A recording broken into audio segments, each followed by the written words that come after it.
Assalamu alaikum, dear students. How are you everybody? Hope you all are fine. তোমরা নিশ্চয়ই সবাই ভালো আছো। আজকে আমরা ইংলিশ ফর টুডে বইয়ের পেজ 3তে চলে এসেছি। নিশ্চয়ই তোমরা এর আগের ভিডিওগুলো দেখেছো। পেজ 1 এবং 2 ভালো করে গল্পগুলো পড়েছো। তো let's start our new page, page 3। এই পেজটিতে মূলত দুটো টপিক আছে। একটা হচ্ছে ask and answer, question answer, আর আরেকটা হচ্ছে ল্যাঙ্গুয়েজ ফোকাস। এটা হচ্ছে মেইনলি তোমাদের ইংরেজি শব্দ উচ্চারণের কিছু প্র্যাকটিস। তো প্রথমেই আমরা আস্ক অ্যান্ড আনসারে চলে যাচ্ছি। এর আগে যে গল্পটি আমরা পড়েছি সেই গল্প থেকেই এই প্রশ্নগুলো করা হয়েছে। তোমরা নিশ্চয়ই ডাব্লিউএইচ কোশ্চেন সম্পর্কে জানো। তো এই ডাব্লিউএইচ শব্দগুলো নিশ্চয়ই তোমাদের অর্থগুলো জানা আছে। যেমন হোয়ার অর্থ কোথায়, হোয়াই হচ্ছে কেন, হু অর্থ হচ্ছে কে, হোয়াট অর্থ কি, আর হোয়াট অর্থ কি। আচ্ছা, ঠিক আছে। তো এই অর্থগুলো জানা থাকলে তোমরা কোশ্চেনটাও বুঝতে পারবে ঠিক মতো। যেমন প্রথম কোশ্চেনই আছে where are Rina and Omar. Where অর্থ হচ্ছে কোথায়, কোথায় রিনা এবং ওমর। আমরা যদি গল্পটিতে ফিরে যাই, একদম যদি আমাদের প্রশ্নের মধ্যে সিন প্যাসেজটি দেওয়া থাকে, তাহলে আমরা গল্পের প্রথম লাইন থেকেই কিন্তু প্রথমে উত্তরটি বের করতে পারবো। যেমন Rina and Omar are in the public library. Rina এবং ওমর পাবলিক লাইব্রেরিতে আছে। ঠিক আছে, আচ্ছা। তারপরে number 2, why do they go দেয়ার।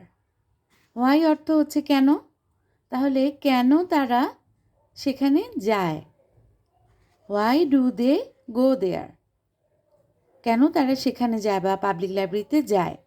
সাধারণত পাবলিক লাইব্রেরিতে আমরা বই পড়তে যাই, তারাও বই পড়তে গিয়েছিল। যেমন সিন প্যাসেজটিতে তোমরা যদি দেখতে পারো যে সেকেন্ড লাইনে আছে they have come to the library to read books. তারা লাইব্রেরিতে এসেছে বই পড়তে। তাহলে আমরা উত্তরটা এভাবে লিখতে পারি, দে go there to read books. তারা সেখানে যায় বই পড়তে, টু রিড বুকস, বই পড়তে। Okay, next question is who is the new person there. সেখানে নতুন ব্যক্তিটি কে? তোমরা বলো তো, নতুন ব্যক্তিটি কে ছিল? হ্যাঁ, right, Rupa is the new person, তাই না? দেখো গল্পতে থার্ড লাইনে বা সেকেন্ড লাইনে যে থার্ড সেন্টেন্সটা রয়েছে সেখানে কি লেখা আছে দেখো, today they have seen a new girl in the library. তারা লাইব্রেরিতে একটি নতুন মেয়েকে দেখতে পেয়েছে। তাহলে উত্তরটা আমরা এভাবে লিখতে পারি, the new person is a girl named Rupa. The new person, নতুন ব্যক্তিটি হয় কে? একটি মেয়ে, এ গার্ল নেম, তার নাম হচ্ছে রূপা।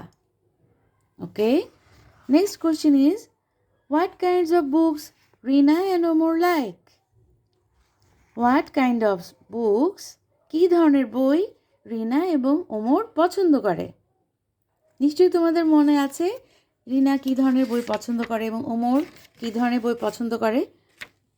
আচ্ছা, আমরা যদি এখানে দেখি যে রিনা অলরেডি এখানে বলেছে I find science fiction very interesting. Science ফিকশনের বই তার খুব ভালো লাগে, সে খুব মজা পায় এই বইগুলো পড়ে, তাই তো? এটা রিনা বলেছে। আর ওমর বলেছে I enjoy reading biographies of famous people. আমি জীবনী পড়তে পছন্দ করি, আর সেই জীবনীগুলি হচ্ছে ফেমাস পিপল, বিখ্যাত সব ব্যক্তিদের জীবনী। তো আমরা উত্তরটা এভাবে লিখতে পারি, Rina likes science fiction and Omar likes biographies of famous people. Rina likes, যেহেতু Rina third person singular number, সেজন্য ভার্বের সাথে কিন্তু এস যুক্ত হয়েছে। নিশ্চয়ই তোমরা এই জিনিসগুলো জানো, তারপরে তোমাদেরকে একটু মনে করিয়ে দিলাম।